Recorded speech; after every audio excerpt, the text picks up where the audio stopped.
Pull up a deck chair and sit back, relax. It's time for your favorite cruise hour. You're on board, Just Cruisin. Whether you're dreaming of your first cruise or planning your next one, join Larry Jackson as he explores the magical world of cruising. To launch today's cruise, here's Larry Jackson. Afternoon. Aloha. A komo mai and welcome aboard. I'm Larry Jackson, owner of Cruise Holidays of Viera, and I'll be your cruise director for this week's edition of our radio magazine that's all about the magical world of travel. Well, cruising is back, and so are we. After a long hiatus, Just Cruisin is back on the air. You may have noticed we're at a new time now. This is actually the time slot we started with over 12 years ago. And a little story about that, Bill will get a kick out of this. The first show that we did was on a Saturday afternoon in November, and it was the SEC championship between Florida and I believe it was Kentucky at that time. Did you hear crickets? George was our engineer, and he listened because he had to, and Lynda listened because she has to, but that's only two people that caught that show that day. And our show started right at the kickoff of the SEC championship with Florida involved. Anyway, COVID did a number on the cruising industry, as you all know, and forced us off the air. But fortunately, WMB allowed us back on, and here we are back again. And the reason we're back is because cruising is back. I know the headlines you've been seeing lately are maybe you think that's not really the case, but it really is, and I'll tell you some stories about that. For those of you who are new to our show, and for those of you who may have forgotten, Just Cruisin is brought to you by Cruise Holidays of Viera. We are a locally owned, family-owned, veteran-owned travel advisory service located in the Suntree area at the corners of Wickham Road and Suntree Boulevard. And that's that little road all you folks on the beach side take to go to the avenue, and that runs between US 1 and Wickham Road. And our agency is co-owned by my lovely and gracious wife, Lynda Jackson. Also on board our team is Wendy Borneman, who is our outstanding cruise consultant. She has been extremely busy the last 20 months being tasked to get the refunds and future cruise credits for all of our clients who have had cruises that they canceled or the cruise lines canceled, and that's been quite a ordeal over the last 20 months or so. And together we make a great team. During we've been in business for 18 years, and during that 18 years we have planned over $24 million worth of travel. It represents 7,000 cruises for 14,000 passengers. Just to let you know, we represent 26 different cruise lines, all of the major land tour operators. And also, during that last 18 years, Lynda and I have taken over 130 cruises. So when you call Cruise Holidays of Viera, you get a knowledgeable, experienced travel advisor that's going to be there to take you all the way through whatever comes with the cruising scene as it continues to evolve almost daily. Sometimes we think almost hourly. We have a great website. It's called Just Cruisin Viera, cruisin with no G, Viera.com. Or if you just Google, as the president likes to do, Cruise Holidays of Viera, it'll bring you up to our website. And there you can find out all about our special cruises that we have. We have blogs up there. We have information about passports, all kinds of great information for you at our website, justcruisinviera.com. Now, unfortunately, with the COVID, we're not able to have a live show for you, but if you have questions or comments about the show, we invite you to send us an email, and the email address is askthetravelguy@gmail.com. Askthetravelguy, all one word, @gmail.com. We'll answer you right away, your email right away, and if you have a great question that we think the rest of the audience would be interested in, we'll feature it on next week's show. So that kind of brings you up to speed on what Cruise Holidays of Viera is all about. Oh, by the way, we do all of this service that we provide, and I call it retro service. And it's retro because it's service that you probably haven't run into in the last few years. such as the phone is answered within 2 rings. If you leave a message, we give you a call back the same day. If you send us an email, we return the email the same day. And if you ask for a quote, we do that back to you in the same day. So this is kind of service that you don't see anymore. You certainly don't see it if you're booking directly with the cruise lines because of the reduction of staff. We are experiencing 3.5, 4 hours, 5 hours hold time to get through to the cruise lines, and that's with the travel agent's line. So we invite you to call us, go to our website, and book your next cruise with us. So we would really appreciate your business. Well, the question I get asked a lot lately is, what have you guys been up to for the last 20 months? And I alluded to some of it, and most of it, at least initially, was to process cancellations, to take care of our clients. We have clients who are on their 4th and 5th cancellation for the same cruise. And at the time, the cruise lines were offering future cruise credits for the canceled sailings. And they were also offering a premium up to 25% off the previous cruise fare. And so you can imagine after the first cancellation, you get the future cruise certificate, which sometimes took 2 or 3 months. Then you cancel the next cruise. Well, that was another 25%, and that took another 2 months. So on the 4th or 5th cancellation, this has been a real nightmare to keep track of what our clients have been due, and that's one we have become advocates for our clients during that time frame. We've also been cruising since June of 2021. We have taken 6 cruises, and I'll just briefly go over some of them because each one is kind of a unique window into what's been going on with this whole COVID thing. On on October 31st. The CDC released a conditional sail order. Prior to that, from March 13th through October 31st, Halloween, appropriately enough. By the way, we shut down cruising on March 13th, Friday the 13th, also appropriately enough. That was an interesting day because I was on board the Koningsdam out of Fort Lauderdale. We were doing an 11-day cruise for our annual Military Officers Association cruise. Sitting at the little desk in the cabin on Friday afternoon when this email came across that all of the cruise lines in the world had voluntarily suspended sailing for 30 days. And I turned to Lynda and I said, this is not really good news here. And we had already been turned away from 2 ports of call on the cruise, one of which was Antigua, which turned the ship away when we were within sight of the port, because the whole COVID thing had just started to, and as in those days, Bill was calling it the Rona, and which I still think still am, which is my favorite expression for this whole thing. We docked. We were the last ship to dock in Fort Lauderdale on the 15th. And I was really sweating if I was going to be able to get my 60 passengers off the ship because they had been shutting down and quarantining people, although we had no cases or anything else on board the boat. But we got off and came home and then began just basically damage control as far as getting refunds and things like that for our clients. What was interesting about that whole situation was we found out on the 13th that this cruising was going to be suspended, and we still had 2 more days to go on the ship. But the crew was so professional that whole Friday evening, Saturday all day, and Sunday morning, you never would have known that they were all about to lose their way of life, that they were all going to have to return back to their homes. We had no idea how we were going to get them back there because so many countries had shut down. The flights had been shut down, and the crew just acted totally professionally. I mean, you never would have known that something was amiss or that something was about to happen.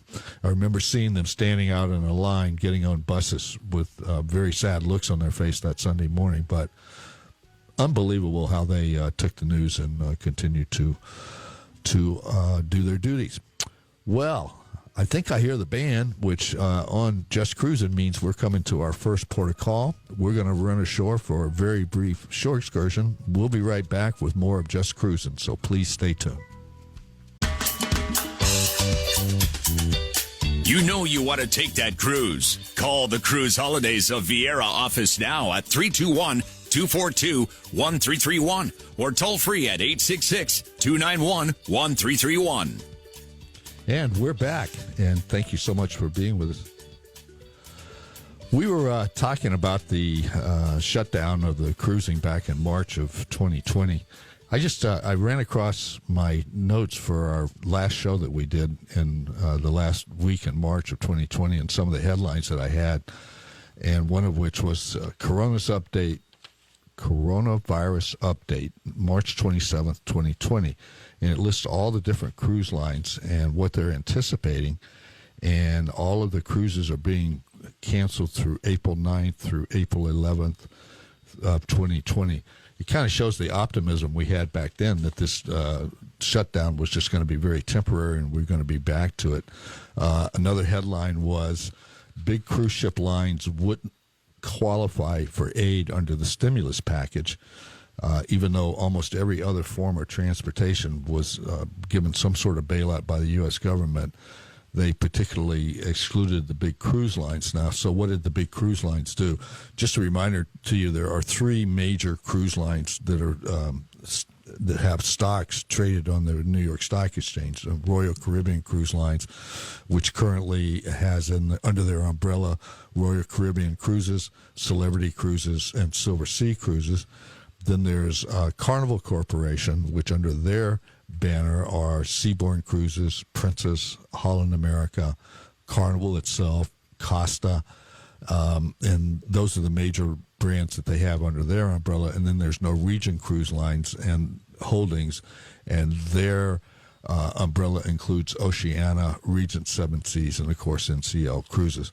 So what happened was all of these cruise lines then went out into the bond market. They borrowed billions and billions of dollars to be able to keep their ships basically afloat, because we kept getting these no sail orders at 30 days at a time. So everybody was really confident that 30 days from now we'd be back to sailing of some sort.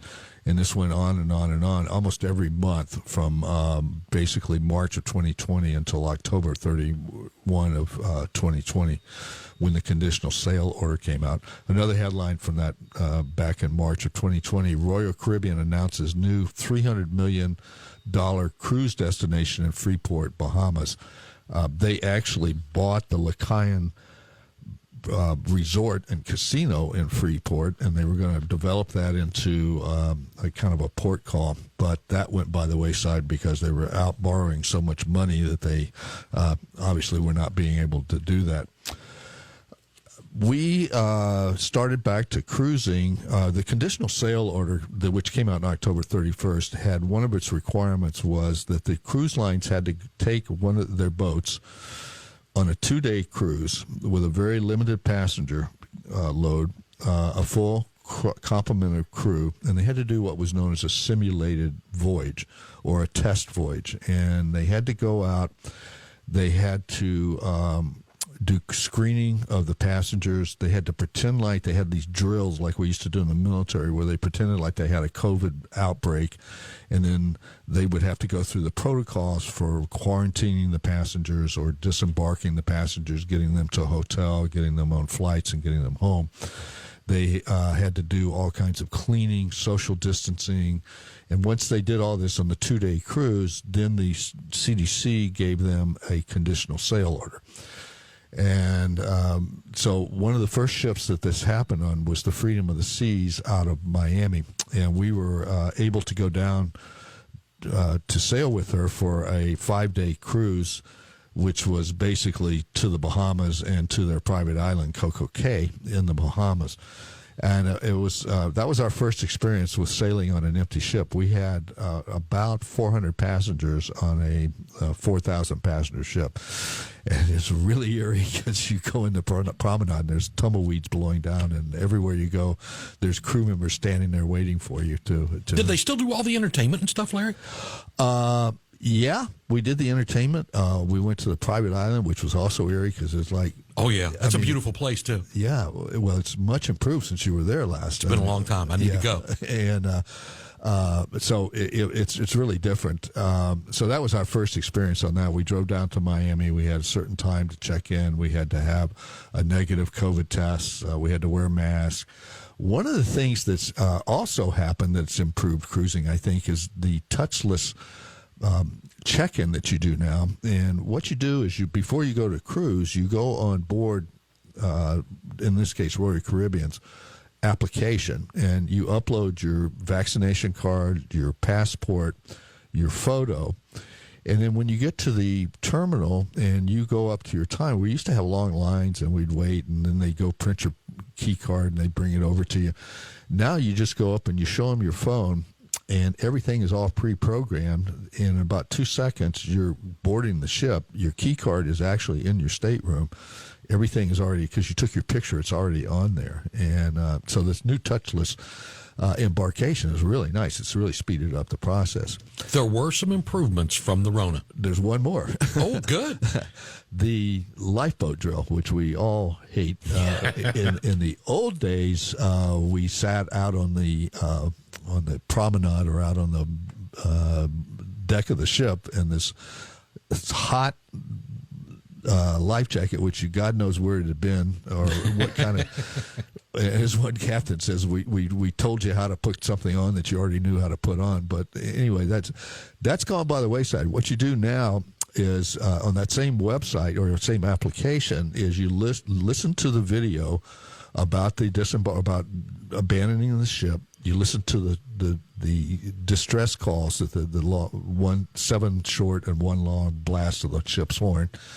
And then after you've done that, the app records that. Then you go to your muster station, and a crew member checks off that you've done that stuff, and then they put a little sticker on your card, and that shows everybody that you've completed the muster drill. They also record it electronically so that they know who has or has not completed the muster drill, and they have to have that done before they sail. And that's really nice because they don't shut down the bars and the restaurants while you do the drill. You don't have everybody packed into 2 or 3 staircases trying to go up 12 decks to get back to their cabin. And so that portion also has been a great improvement. I generally didn't go upstairs to get to my cabin. I was going downstairs, so it was a little easier. Yeah, you guys in steerage always have that advantage. So, hey, just a reminder, you're on board Just Cruisin' with me, Larry Jackson, co-owner of Cruise Holidays of Viera. We would love to assist you with your future bookings on cruises. We have, coming up this year, I think the 2 destinations, well, they're the same destination, but the 2 types of cruises that are going to be very popular in the coming year, 2022, are going to be Alaska cruises and American river cruises. I think there's going to be a hesitancy to want to travel abroad during this time frame. And just to give you a little recap, we have on the American rivers, matter of fact, we just completed one on the Mississippi River. We have 3 companies that are now sailing there: the American Cruise Lines, American Queen Steamboat Voyages, and Viking, new this year, will begin cruising on the Mississippi River. We also have those cruise lines operating on the Columbia and Snake Rivers out of Spokane, going to Portland, Oregon. We also did that cruise this year in October. So those are cruises that you might want to consider, and you can give us a call at Cruise Holidays of Viera, 321-242-1331, or go to our website, justcruisinviera.com. The other destination in the United States that I alluded to was Alaska. Basically 3 different ways to cruise in Alaska. One, which is probably going to be the most popular, is a round trip Seattle 7-day cruise. And then there are the north and southbound cruises going from Seattle up to basically Seward and then into Anchorage, and then the ones coming down from Anchorage winding up in either Vancouver or Seattle. You can extend either one of those cruises either before or after with a land tour, and that's another option. That's called a cruise tour. So we at Cruise Holidays of Viera have, we've been to Alaska 7 times, and we're going for the 8th time in June of 2022. So we know the destinations up there. We'll be glad to assist you to make your cabin selections. Make sure you're on the right cruise line. We'll even assist with air booking. And we'll sit down and talk to you about each of the ports of call and what the best land excursions are for each of those ports of call. So please give us a call, 321-242-1331, and let us assist you with either the river cruises in America, the Alaska cruises going out of Seattle, Vancouver, or Anchorage, and we'll be glad to help you on those. One other thing before I forget it, again, if you have questions about any of the cruises we talk about on the show today, or you have comments about the show, please send us an email at askthetravelguy, one word, at gmail.com. askthetravelguy@gmail.com. Well, looks like another port of call is looming on the horizon here, and once again, we're going to run ashore. We'll be right back, so please don't go anywhere. We've got some more to tell you about what cruising is like today. See you in a minute. Hi, and welcome back. Thanks for joining us this Saturday afternoon. So glad you could take a part out of your busy week and relax and learn all about the wonderful world of cruising. Last segment, we talked about Alaska, and I want to tell you about a cruise that we're featuring, and this is a Royal Caribbean cruise. It's on the 3rd of June, 2022. It's a 7-night Alaska cruise, and it's going from Vancouver up to Seward, and then from Seward you take a bus or a train, about an hour and a half ride into Anchorage to fly home. Or you can combine it with a cruise tour on land for 4 to 7 days in addition.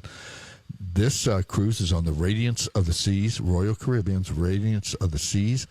And as I said, it's going out of Vancouver. By the way, Vancouver is a wonderful town if you've never been there, so I would highly recommend at least one day pre-cruise in Vancouver. Then you'll be going to Juneau, Alaska, which is the capital of the state of Alaska. An interesting thing about Juneau is that you cannot drive there. You can only fly there or take a boat. So, and Sarah Palin says you can see Russia. And so odd for a capital city that you got to fly or boat in. Yeah. Yeah. So great town, though. They have a glacier right in town. You can actually just drive to the glacier and walk up to it. So. Never out of ice for your drink. Nope. It's pure. It's been there for 1 million years. So. Anyway, then you go to one of my favorite ports, which is Icy Strait Point. Now, those of you who have been to Alaska and you haven't been in 3 or 4 years, Icy Strait Point is a Tlingit Indian town that they, Royal Caribbean, in conjunction with Norwegian Cruise Lines, built a pier and a port there. And for one thing, it has the longest zip line in Alaska, which doesn't really appeal to me, but they have great whale watching and bear watching there. And that's Icy Strait Point. Then it goes to Sitka, Alaska, which is my favorite port in Alaska. It's an island with maybe 3,000 residents. And it is the closest to being in Alaska 50 years ago that you can come by. Lots of great things to do in Sitka. It's a town you can just walk around in and see all kinds of history. It was originally the Russian capital of Alaska when they owned Alaska. So Sitka is very interesting. Then to Skagway, which is one of the jumping off point for the miners going into the gold rush in the 1890s. And then on all Alaska cruises, one of the things we do is we cruise to the face of one of the glaciers. And the captain takes the ship in as far as he can up the fjord, which was created by the glacier coming down the hill. And then he does slow 360-degree turns while everybody gets a chance to watch the glacier. And this one goes to is the Hubbard Glacier. You go in and around, you start cruising in around 8, you get to the glacier around 9, and then you depart back out at 11:30. But when you're at the face of the glacier, it's really the height of that face is about 400 to 500 feet, although it looks like it's about 10 feet because you have to stay far back. And what you're looking for when you're at the face of the glacier is what they call calving, and this is when pieces of the glacier fall off. Some of the pieces are 4 and 5 stories, and when this thing hits and the water comes up, and you see it, and then you hear this roar come across the fjord, because it's very quiet. There's nothing back there but a glacier. That's really something. That's when you get into this. You root for global warming, because you want a melted glacier there. Then they wind up in Seward. So this is a great cruise. Again, it's 3rd of June, 2022, Royal Caribbean's Radiance of the Seas. Now, here is the price of a balcony cabin, and we always recommend you have a balcony cabin when you go to Alaska.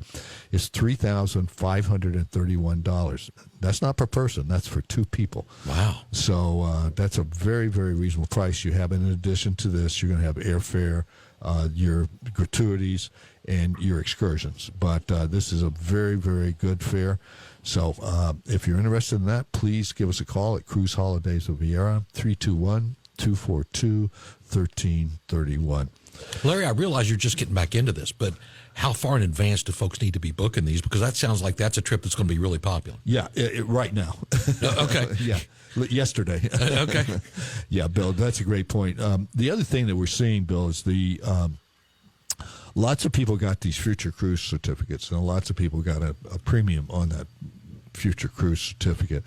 So they're booking their cruises in anticipation of maybe not taking that cruise. And so we're going to be seeing, I think, as we go along, the pricing dropping. But there's a new guarantee now, especially with Royal Caribbean and Celebrity, that if the price drops prior to 48 hours before you depart, they'll either give you an onboard credit or lower the price. So you don't have They're to working worry. hard to earn their customers back. Absolutely. Good for them. And we've reduced the final payment dates. They used to be 120 to 90 days before you had to make all the payments. Mm-hmm. Now it's down to 60 days. So it gives you more time to decide whether you're going to go or not. These cruises now feature non-refundable deposits, but if you cancel, they're giving you future cruise credits for the non-refundable deposits. So again, customer friendly, which is really cool. Yeah, they are working hard, and even with this, we're still seeing our boats at 50 to 60% capacity. Which is like you've got your own staff with you. Oh, it's wonderful. One of my clients, we were playing golf yesterday, and he just got off a Princess cruise. I said, "How was it?" He says, "How could it be bad when you only got 40% of the passengers on board?" He said, and all the crew members. So. I've had friends go. You and Randy went on the same boat or a version of the same boat on the same cruise, and both of you coming back saying those things. Exactly. Yeah. Oh, it's wonderful. The ports of call. We were talking about Skagway. We were there in September. Normally, pre-pandemic, Skagway would have on any given day between 6,000 and 8,000 people in the town. And the town is maybe 12 blocks long, and you could walk down the street and you'd be shoulder to shoulder touching the buildings with people. And I was there in September at 2:00 in the afternoon, and there was a couple 4 blocks ahead of me, and that was it. So the ports of call, there's nobody there either. So that's wonderful too. What about the Canada angle of this thing? That you used to, if you're leaving the U.S. and going to Alaska, you had to stop in Canada, but Canada had more severe restrictions than we did. How's that working out now? What happened to us was there's something called the Jones Act that says if you're going to go between 2 U.S. ports, you have to go to an international port. And so when we went to Alaska, we always stopped in at we either departed out of Vancouver or we stopped in at Victoria, somewhere along the route. When Canada banned our ships from going into Canadian ports, Congress got together fairly quickly for Congress and passed an exemption to the Jones Act, which allowed Alaska ships to go, our cruise ships to go from Seattle into Alaska and back down again, or go up to Anchorage without going to Canada. I bet you those Canadian port cities were ticked. Yeah, well, they're not at their own government, right? Right. Well, yeah, and I mean, we were perfectly willing to go. Interesting thing about it, this happened to Randy, as a matter of fact. When they wrote the bill, instead of just saying these cruise lines can go, they put specific names of ships, and they said so.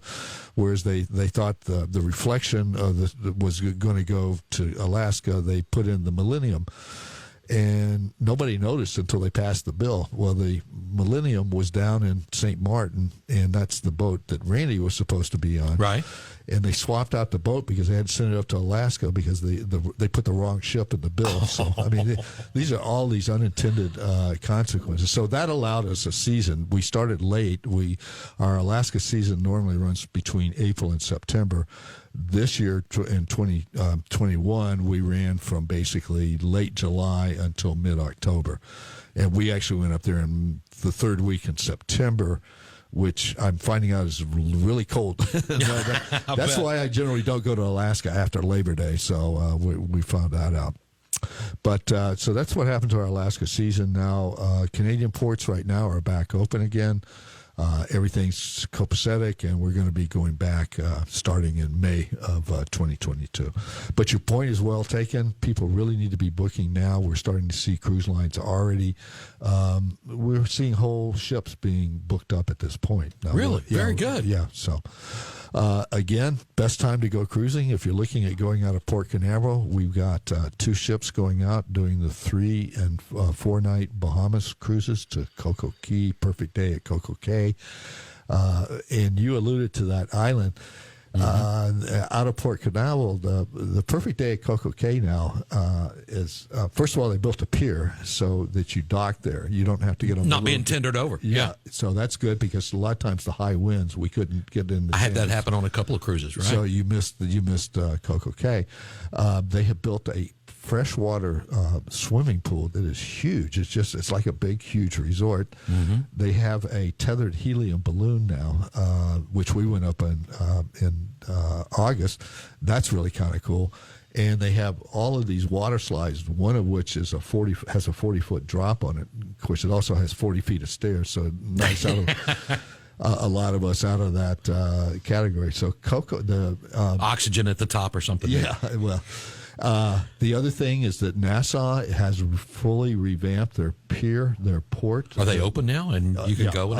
Very nice. As long as you're vaccinated. And again, the major considerations to cruising currently are that you're going to have to be vaccinated, that you're going to have a negative test within 48 hours of boarding the ship, and that right now you're going to be having to wear a mask while you're indoors on the ship. Do they test you on the way back too before you get up? No, just on the way over. Well, that's random. It goes both ways. We had one cruise where we had to actually test ourselves on the way back, and there's nothing like trying to get that thing up your nose far enough, and when it starts to hurt, you go, "No, I'm not going to do that."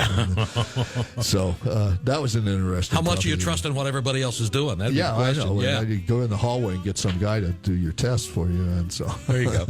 Hey, we're coming up to another port of call. Again, we're going to run ashore, and we'll be right back, and we'll have more news for you about the current state of cruising. So please join us. Cruise Up.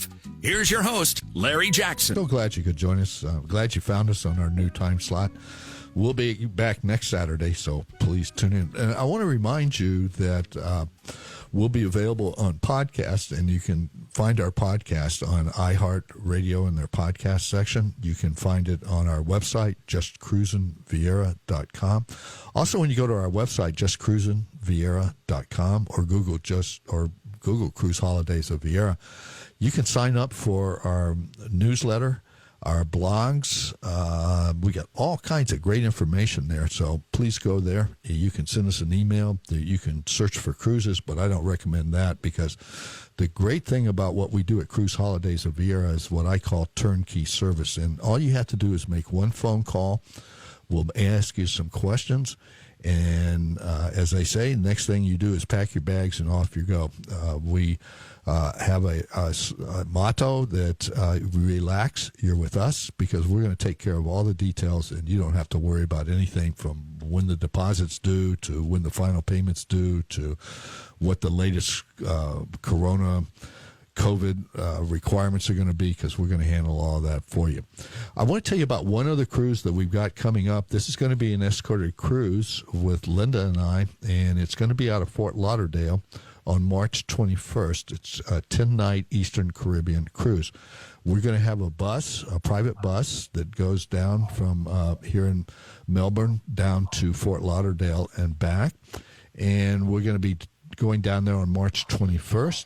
And here's some stops that we're going to be making. This, again, is 11-night.